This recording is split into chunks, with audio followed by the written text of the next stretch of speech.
The snow fell like broken glass that night. Sharp, relentless, turning the highway into a white graveyard where headlights disappeared and hope froze solid. The kind of storm that doesn't just threaten, it erases. Roads, landmarks, the very notion that help might be coming. All of it swallowed by the blizzard's hungry mouth. Before we jump back in, tell us where you're tuning in from, and if this story touches you, make sure you're subscribed because tomorrow, I've saved something extra special for you. Inside a cramped rental house at the edge of nowhere, Chen stood at her kitchen window, staring into the storm. Her breath fogged the glass, each exhale a small ghost that appeared and vanished, leaving only cold behind. The window pane was frosted on the inside, a sign that the heat had been gone long enough for winter to creep into her home like an uninvited guest who had no intention of leaving. Behind her, two small figures slept on a worn couch, their bodies curled together under every blanket Sarah owned. Emma, age 6, with her mother's dark hair and her father's stubborn chin. Lily, age 4, clutching a stuffed rabbit that had seen better years, its ear hanging by a thread. Sarah kept promising to sew, but never found time to fix. The heat had been shut off 3 days ago.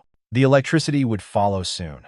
Sarah knew this the way you know a storm is coming by the pressure in the air, the tightness in your chest, the feeling that something terrible is about to break, and there's nothing you can do to stop it. She pressed her forehead against the cold pane and whispered a prayer she wasn't sure anyone was listening to. Her mother's God, maybe. The universe. Anyone who might care that a woman was drowning and taking 2 little girls down with her. Then she heard it. Not thunder, not wind, engines dying. 3 motorcycles limped into view through the curtain of snow, their riders hunched against the blizzard like cowboys trying to outrun death itself. The bikes sputtered, coughed, their engines fighting a losing battle with the cold. Frost coated the riders' visors like cataracts, turning them into faceless figures from a nightmare. They rolled to a stop in front of her house, not because they chose it, but because they had nowhere left to go, because this dim light in Sarah's window was the only star visible in their whiteout sky. Sarah's hand moved to the deadbolt. Her fingers hovered there, trembling. Every instinct screamed danger. Strange men, leather, tattoos. The kind of people her mother warned her about. The kind the news blamed for everything from drugs to violence to the general decay of decent society. But when one rider removed his helmet, his lips were blue. His hands shook so badly he couldn't grip the handlebars. And when he looked up at her window, there was no menace in his eyes, only desperation. The kind Sarah saw in her own mirror every morning. She watched him try to dismount and stumble.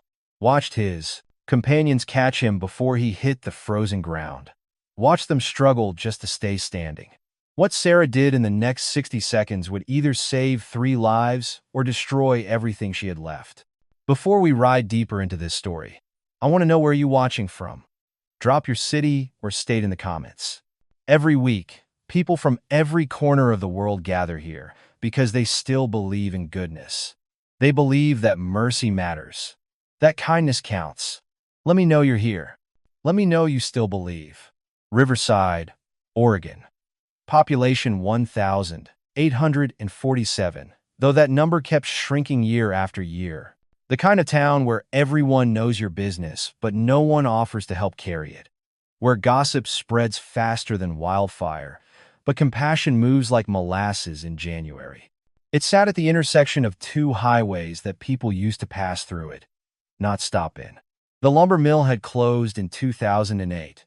The cannery followed in 2012. Now Riverside survived on a calm truck stop, a diner, a gas station, and the grim determination of people who had nowhere else to go. The houses were small, their paint peeling like sunburned skin. Yards were cluttered with trucks that hadn't run in years, toys forgotten in the weeds, dreams deferred so long they'd fossilized into bitterness. It was the kind of place that squeezed hope out of people drop by drop until they were hollow. Sarah Chen had lived here for 7 years. She hadn't chosen Riverside, she'd been chosen by it, the way poverty chooses its victims. When her husband Henry got a job at the truck stop's garage, They'd packed up their tiny apartment in Portland and moved east, chasing the promise of lower rent and a fresh start. For a while, it almost worked. Sarah Chen was 32 years old, though the lines around her eyes and the gray threading through her black hair made her look closer to 40. She'd been beautiful once, the kind of beauty that turned heads, that made Henry stammer the first time he asked her out.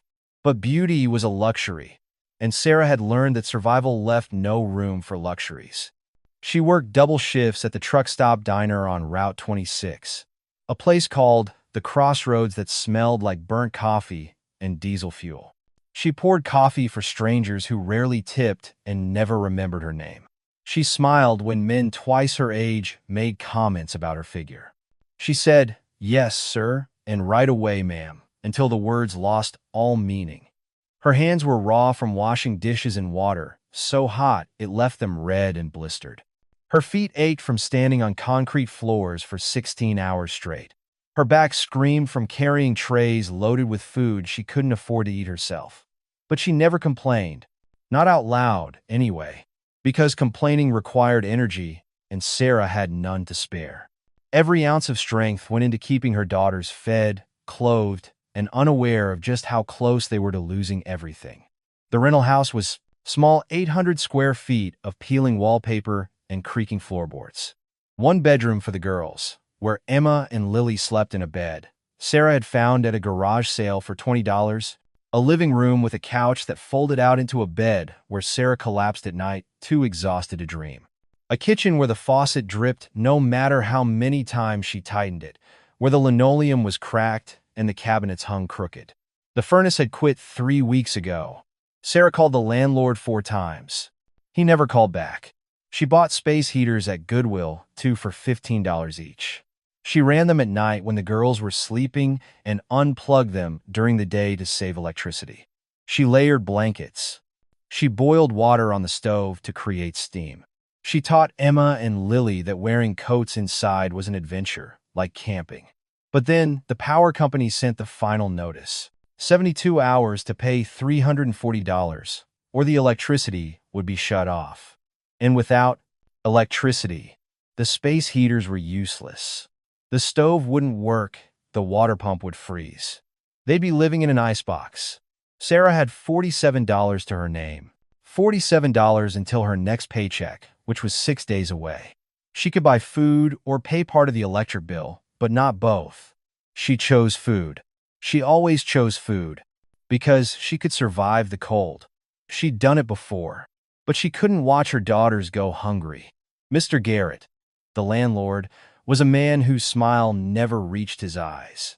He was in his 60s, with a belly that spoke of too many steaks and a wardrobe that spoke of too much pride.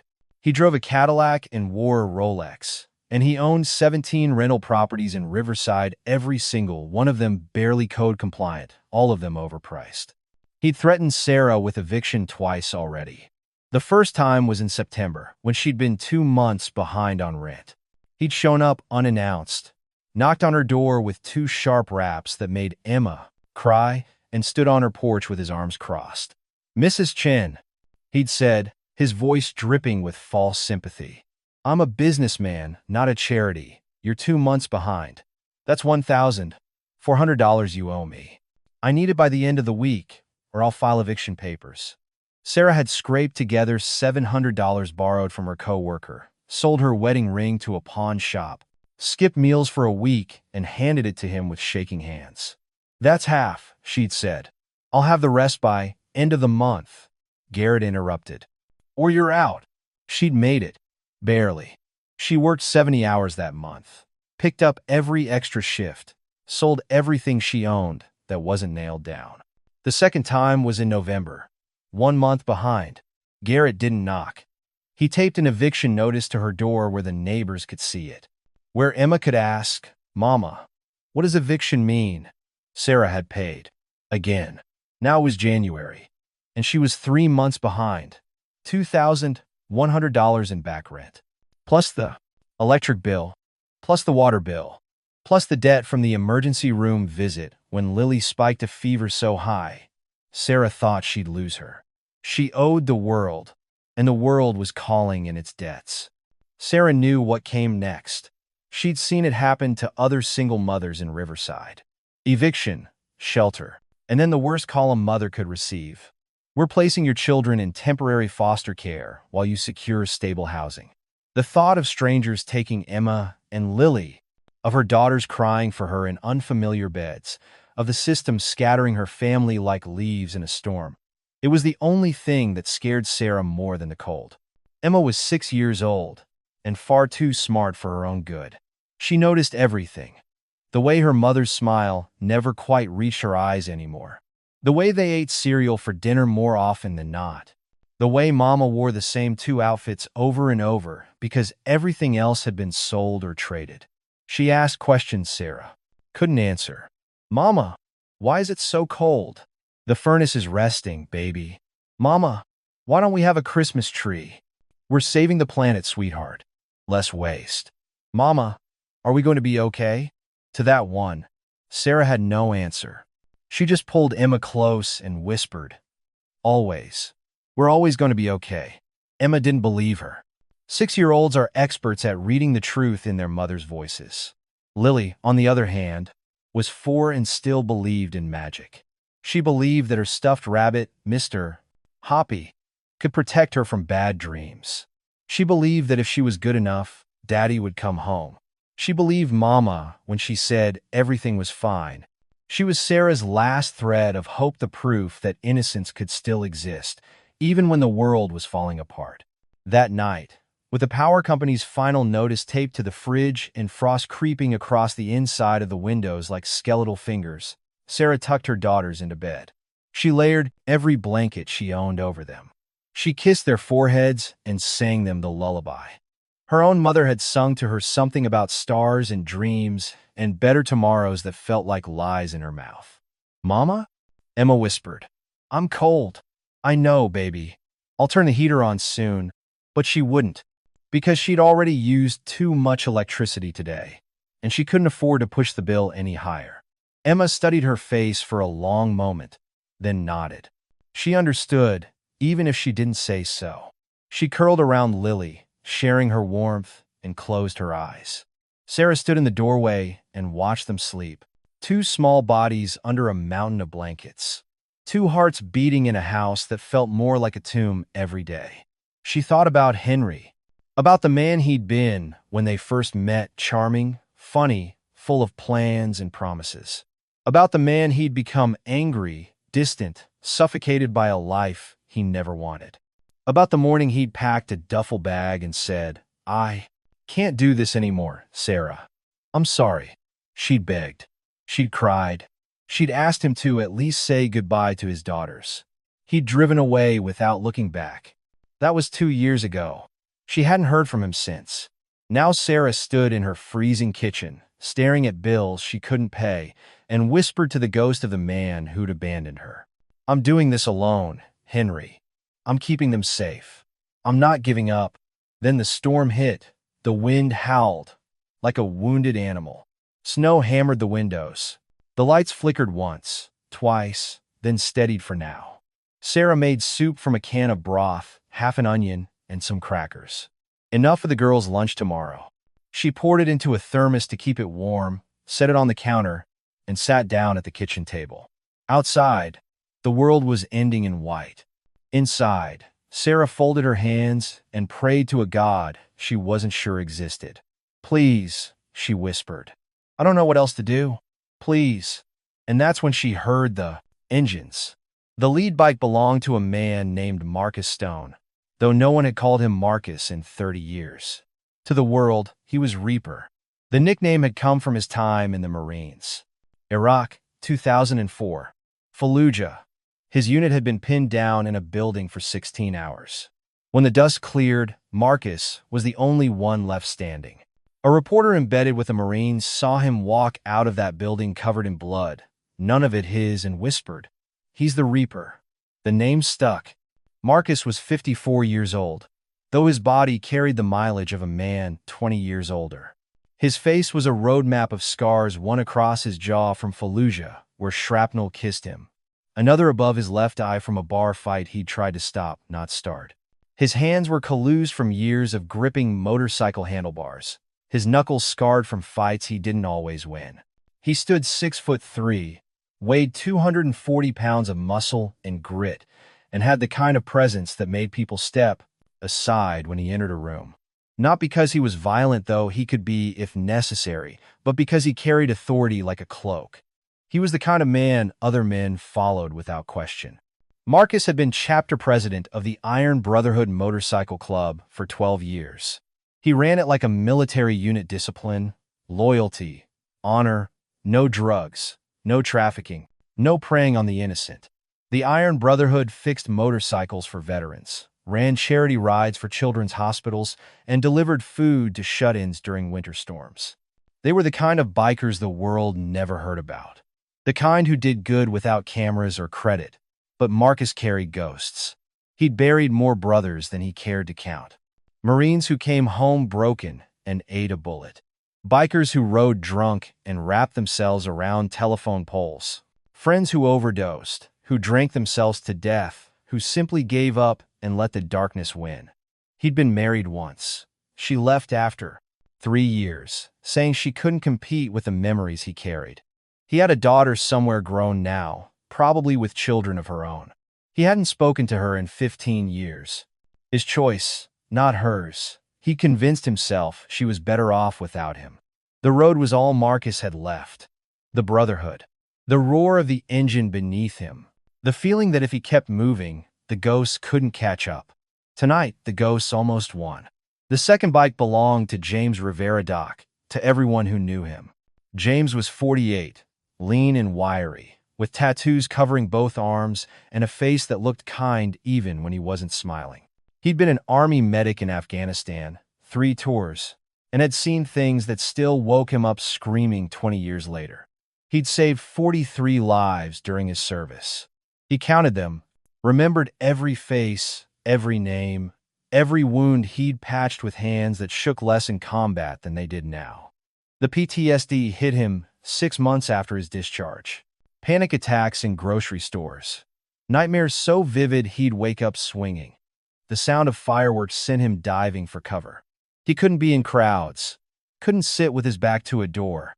Couldn't trust that the world was safe. The VA gave him pills. Therapy.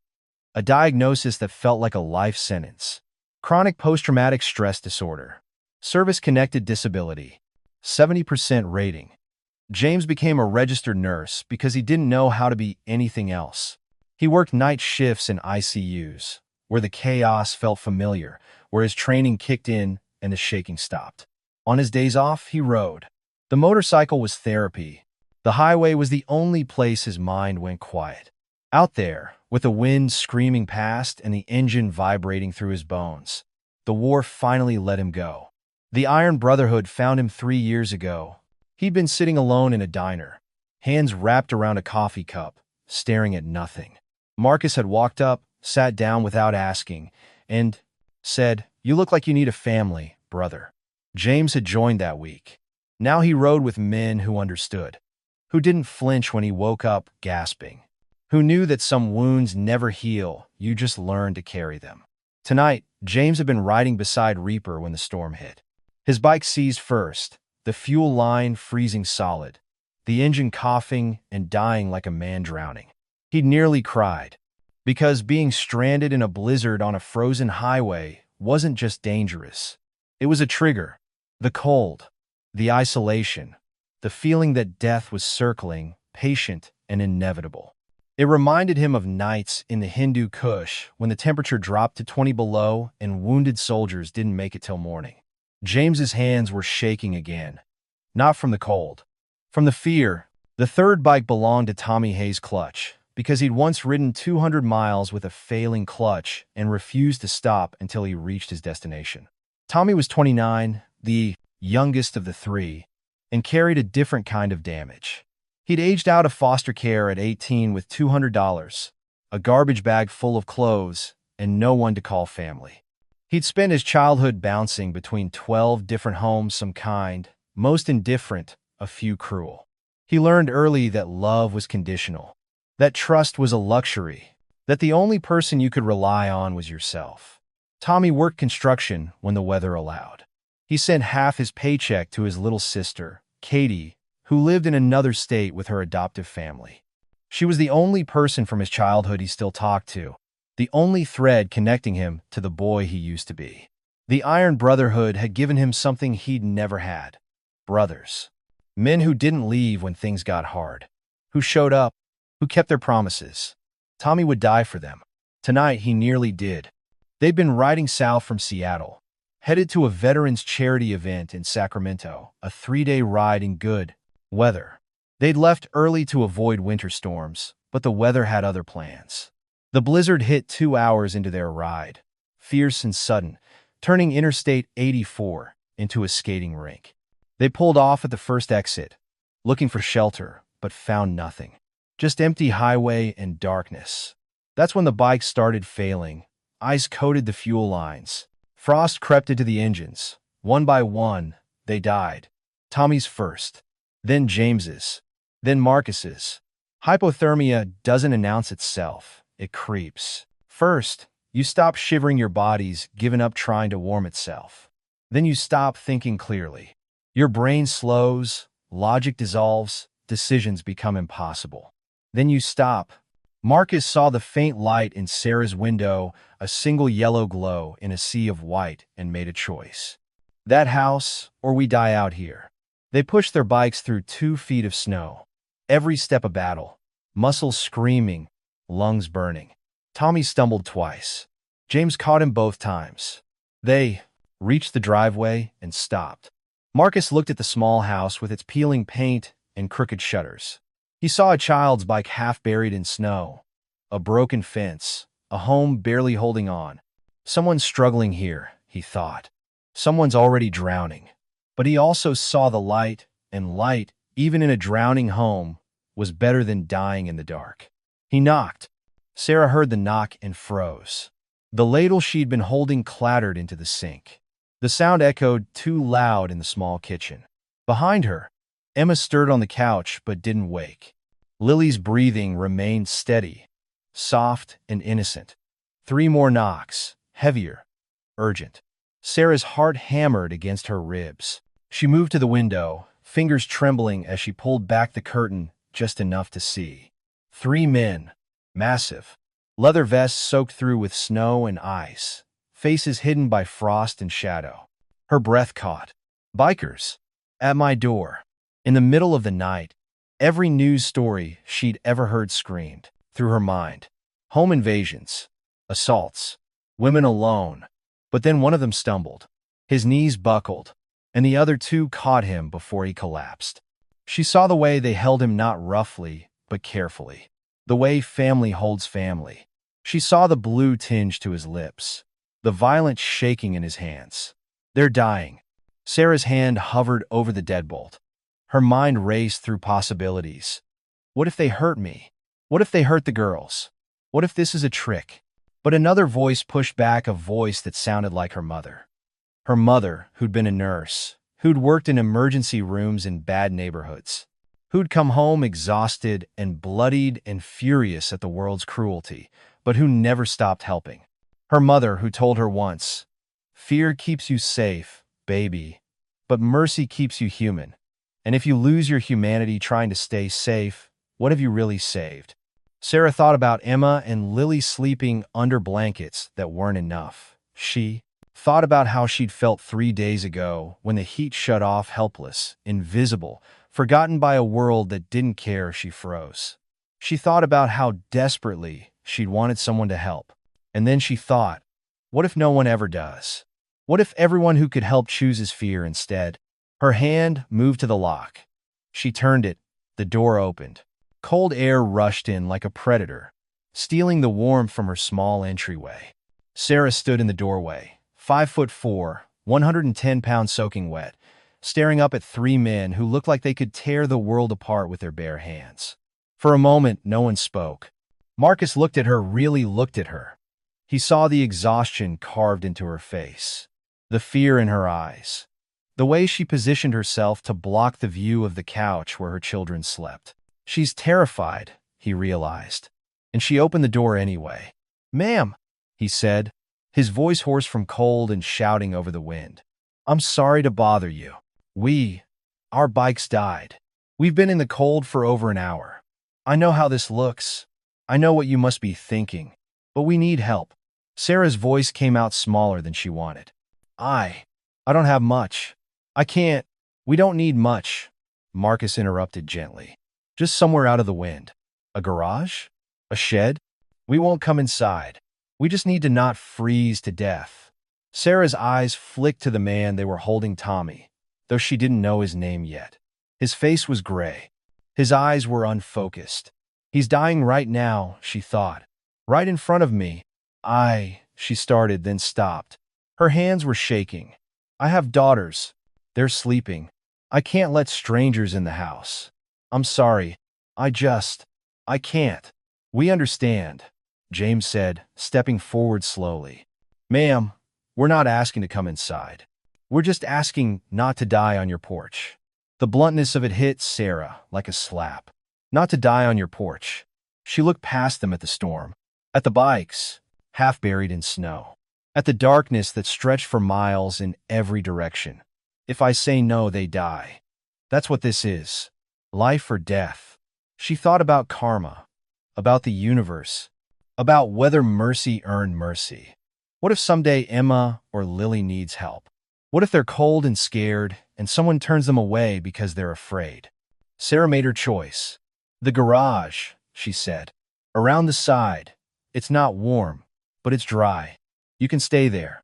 Marcus blinked. For a moment, he looked like he might cry. "Thank you," he said. "Thank you, ma'am." Sarah led them around the side of the house, her slippers soaked through, snow biting at her ankles. She unlocked the garage door, a rusty manual door that screeched as it lifted and stepped back. The three men wheeled their bikes inside. The garage was cluttered boxes stacked against the walls, a broken lawnmower in one corner, a workbench covered in tools that hadn't been touched since Henry left. It smelled like motor oil and dust. It was maybe 10 degrees warmer than outside. It was heaven. "Wait here," Sarah said, then turned and hurried back into the house. Marcus watched her go. James sank to the floor, his back against the wall, his hands still shaking. Tommy collapsed onto a pile of old tarps, his breathing shallow. 5 minutes later, Sarah returned. Her arms were full, 3 blankets threadbare but clean, smelling faintly of lavender. A space heater that looked like it had been taped together more than once. A thermos filled with soup, the soup she'd made for her daughter's lunch tomorrow. 3 mismatched mugs. She set everything down without a word. Marcus stared at the space heater, at the blankets, at the soup. She doesn't have anything, he thought, and she's giving us what she needs to survive. "Ma'am," he said, his voice thick. This is too much. You don't have to." "Yes, I do," Sarah interrupted. Her voice was firmer now. "You're cold. You need this more than I do right now." "What's your name?" James asked quietly. Sarah, Marcus repeated, as if committing it to memory. "We won't forget this." She nodded, then turned to leave. At the door, she paused. "There's a diner about 8 miles east. When the storm clears, you can get food there. I work there. Tell them Sarah sent you. They'll give you coffee." Then she was gone, the door closing softly behind her. The 3 men sat in silence. James poured the soup with trembling hands, passing mugs to Marcus and Tommy. It was thin, mostly broth, but it was hot, and it was everything. Tommy wrapped his hands around the mug and brought it to his lips. He took a sip, then another, and felt warmth spread through his chest for the first time in hours. "She didn't have to do this," he said quietly. "No," Marcus agreed. "She didn't." James looked around the garage. He'd been a medic long enough to notice details others missed. The boxes labeled in neat handwriting: Emma's clothes size 5. Lily's toys. The eviction notice crumpled in the corner, as if someone had tried to throw it away but couldn't quite manage.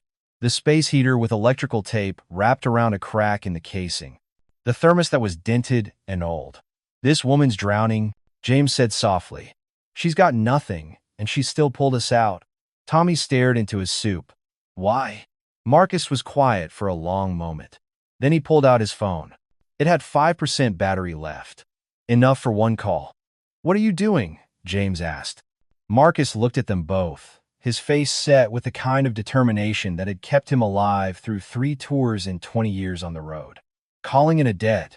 The phone rang 3 times. Marcus thought it might go to voicemail. Then a gruff voice answered, thick with sleep. "Reaper? Do you know what time it is?" "Yeah." "Knuckles." "I do." "Listen, where the hell are you? You were supposed to check in 4 hours ago." "Riverside, Oregon. Storm caught us. Bikes died.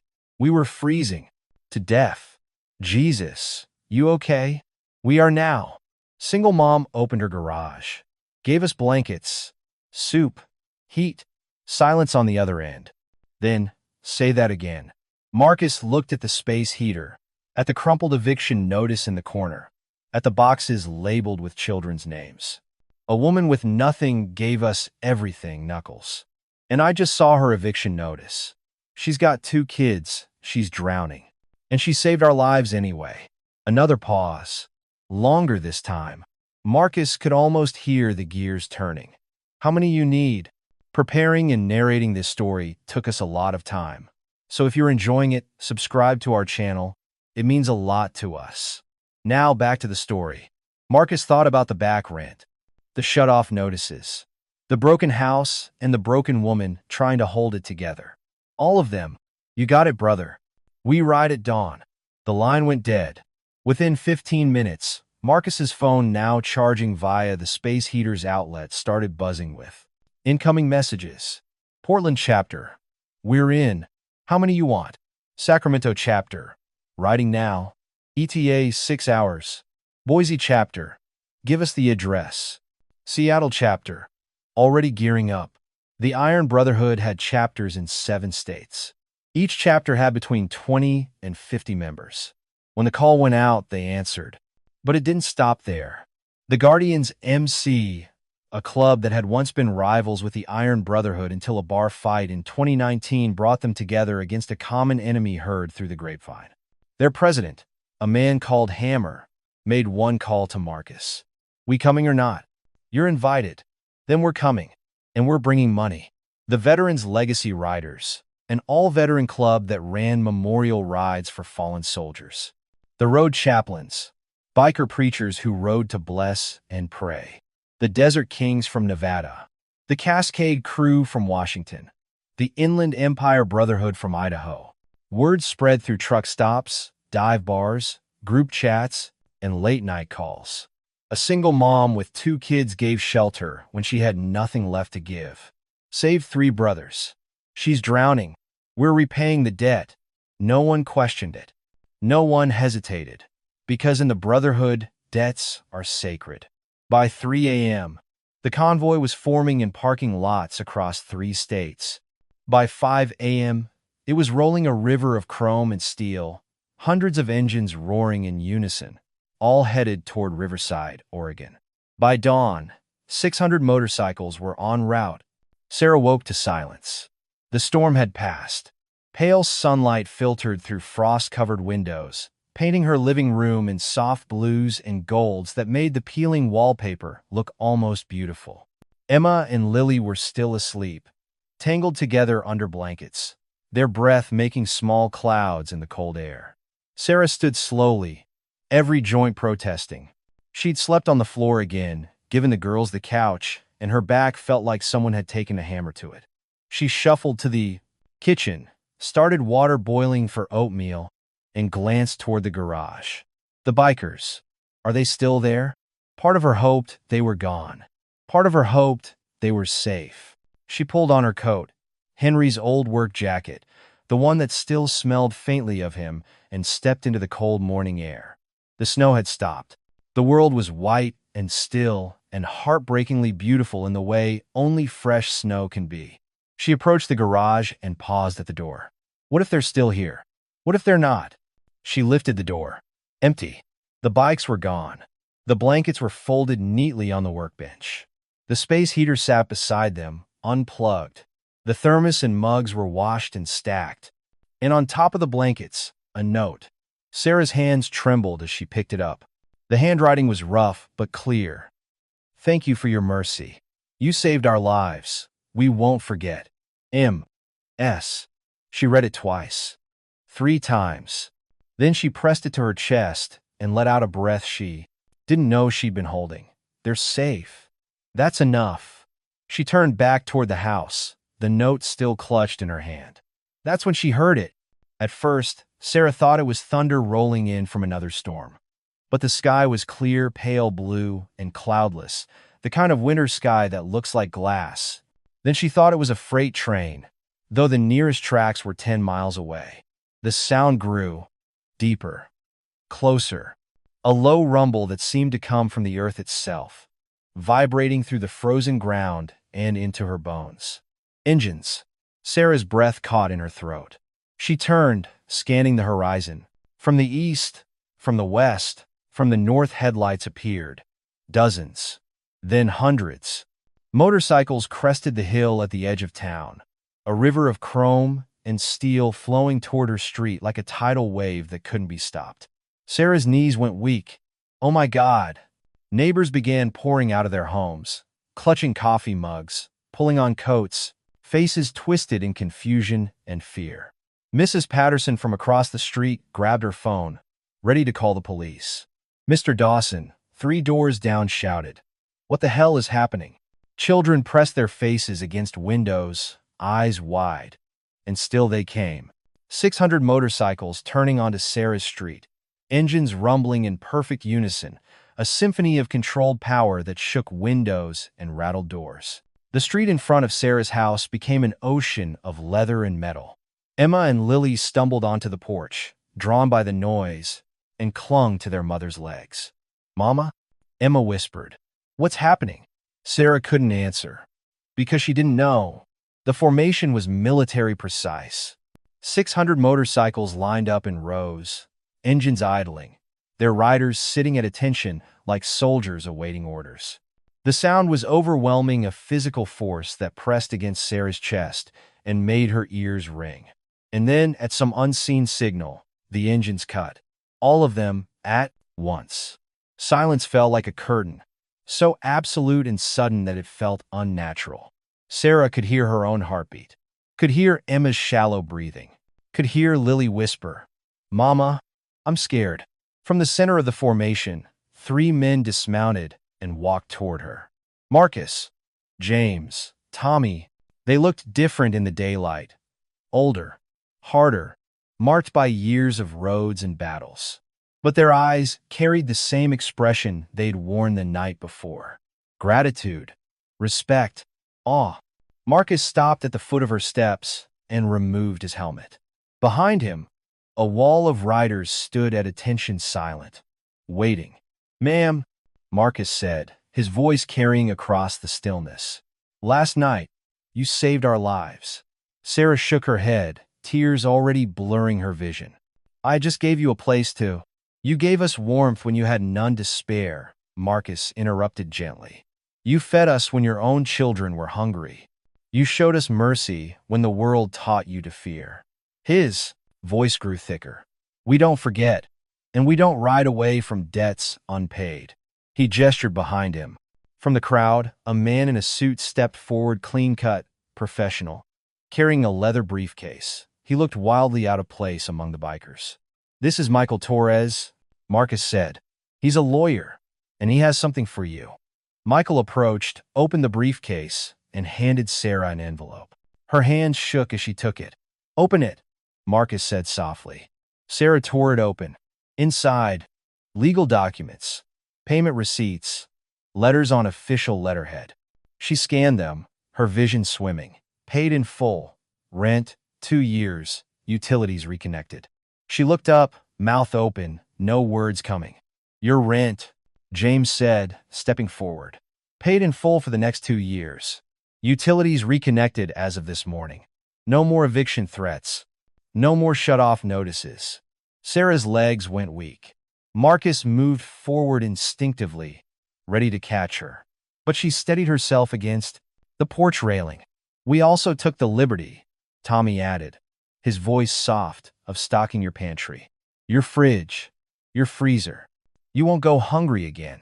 On cue, a truck rumbled up a massive pickup with a camper shell, its bed packed with groceries, cases of canned goods, fresh produce, meat, bread, milk, enough food for months.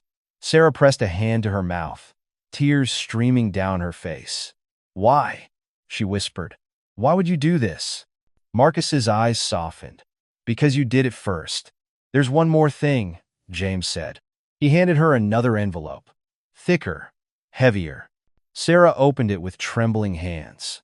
Inside, cash, checks, money orders, all made out to her. She couldn't count it. Her hands were shaking too badly, but she could see the numbers. $500, $1,000, $200, $50, hundreds of contributions. Some large, some small. Every rider here contributed, Marcus explained. Some gave what they could. Some gave more than they should have. But every single one of them wanted to help. He paused, his voice dropping lower. That's $30,000, Sarah. It's not charity. It's a thank you for reminding us why we ride, why we're brothers. You brought us back to life. So we're giving you yours back. Sarah couldn't breathe. $30,000. Enough to catch up on every bill. Enough to fix the furnace. Enough to buy the girls new coats, new shoes, new everything. Enough to breathe for the first time in 2 years. Her knees buckled. Marcus caught her this time, his massive hands gentle as he steadied her. Why? She asked again, her voice breaking. I'm nobody. You're the woman who opened her door when the world told you to lock it, Marcus said firmly. You're the woman who gave everything when you had nothing. You're a hero, Sarah. And heroes don't go unnoticed. Not by us. Mr. Garrett, the landlord, stood on his porch 3 houses down, his face pale, his hands gripping the railing. He'd come to serve another eviction notice. Had parked his Cadillac down the street, paperwork in hand, ready to put this troublesome tenant out on the street once and for all. And then 600 bikers had arrived. Marcus turned toward him, his gaze sharp. You Garrett? The landlord's throat worked. He nodded. Marcus walked toward him slow, deliberate steps that made every neighbor hold their breath. He stopped 5 feet away. This woman and her daughters are under our protection now, Marcus said, his voice calm but absolute. You touch them, threaten them, raise their rent, or even look at them wrong. We'll know, and we'll come back. He leaned in slightly. Are we clear? Mister. Garrett nodded so fast his jowls shook. Crystal. Good. Marcus turned and walked back to Sarah. Behind him, Garrett stumbled back into his house and locked the door.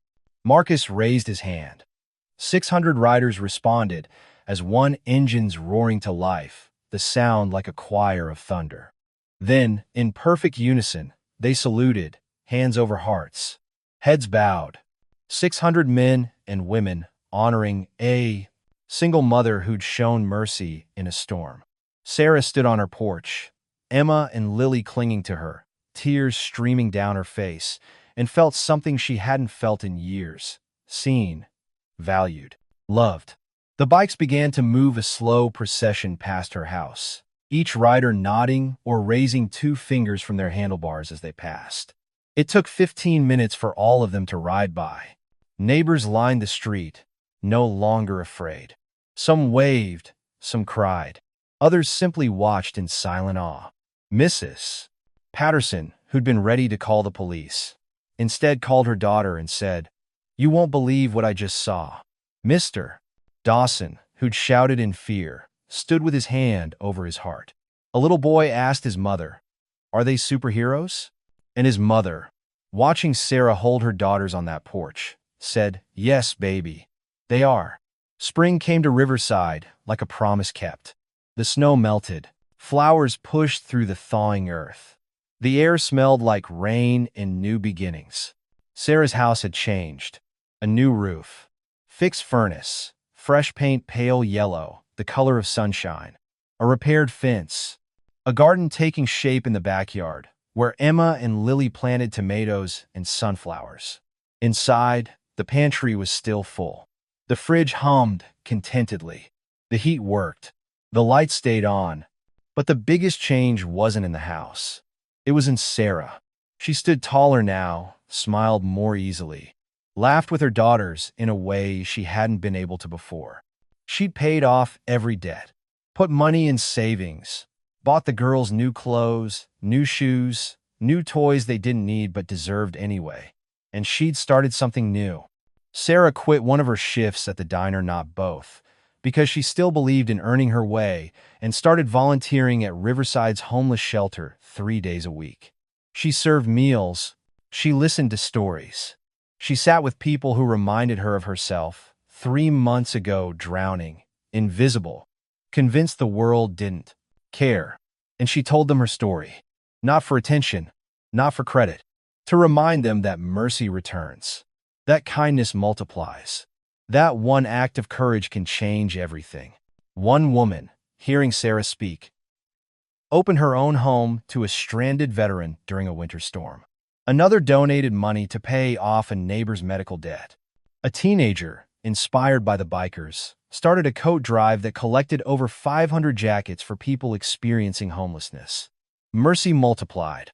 Once a month, the Iron Brotherhood visited Riverside. Not all 600, that would be chaos, but a rotating group of 20 or 30 riders. They fixed Sarah's fence, taught Emma how to ride a bicycle, brought Lily books and dolls, and taught her that scary-looking people could be the kindest. Marcus came every time.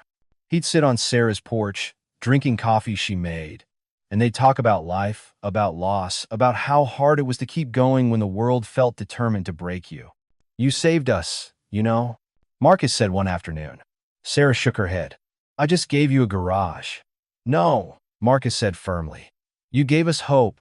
You reminded us that good people still exist, that mercy isn't dead, that the world can still surprise you." He looked out at Emma and Lily playing in the yard, their laughter bright and clear. "We were so tired, Sarah. Tired of seeing cruelty. Tired of burying brothers. Tired of wondering if anything we did mattered."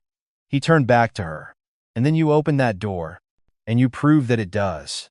One evening, Emma asked her mother a question. "Mama, who are those men?" Sarah smiled. "They're family, sweetheart. But they're not related to us. Family isn't always about blood, baby. Sometimes it's about who shows up, who keeps their promises, who loves you even when they don't have to." Emma thought about that for a moment. "So we're bikers now?" Sarah laughed a real, deep laugh that came from her belly. "No, baby, but we're part of their family. And they're part of ours."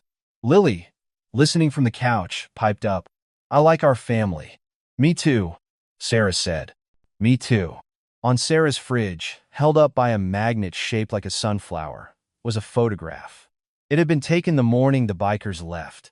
600 motorcycles behind her. Emma and Lily in her arms. Marcus standing beside her, his hand on her shoulder. She'd had it printed and framed. Beneath it, in her own handwriting, the day everything changed. She looked at it every morning while making breakfast. Looked at it every night before bed. It reminded her of something she'd almost forgotten. That courage doesn't always look like fighting back. Sometimes it looks like opening a door. Sometimes it looks like trusting a stranger. Sometimes it looks like giving everything when you have nothing left. And sometimes, just sometimes, the world rewards that courage in ways you never imagined. 1 year later, Sarah sat on her porch, the same porch where she'd stood trembling and terrified, watching 3 frozen men stumble toward her door.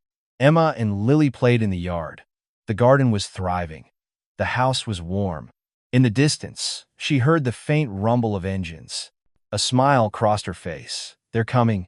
And as the motorcycles appeared on the horizon, not 600 this time, just 20, Sarah stood and waved. Marcus was in the lead, as always. He pulled up to her driveway, dismounted, and walked toward her with a grin. "Thought we'd stop by. See how you're doing." "We're doing great," Sarah said. "Come in. I made coffee." As the bikers filed into her house, no longer strangers, but family, Sarah thought about that night in the storm. About the choice she'd made. About how close she'd come to choosing fear. and about how one act of mercy had saved her just as much as it had saved them. If this story moved you, hit that subscribe button. Share it with someone who needs to remember that one act of kindness can summon an army of angels. Comment: mercy multiplies. If you believe goodness is contagious, if you believe the world still has heroes, if you believe that one person can make a difference, and if you know someone struggling tonight, someone cold, scared, alone, drowning in a world that doesn't seem to care, be their light. Open your door, offer your hand, show them mercy, because you never know what might come of it. You never know whose life you might save. You never know what army of angels might answer your courage. Sometimes, the smallest light in the darkest storm doesn't just save lives. It starts a revolution. Thank you for being here. Thank you for believing. Thank you for being the kind of person who still thinks mercy matters. Until next time, ride safe, love hard, and never forget, the world is changed by people who open doors when others lock them. Up next, you've got two more standout stories right on your screen. If this one hit the mark, you won't want to pass these up. Just click and check them out.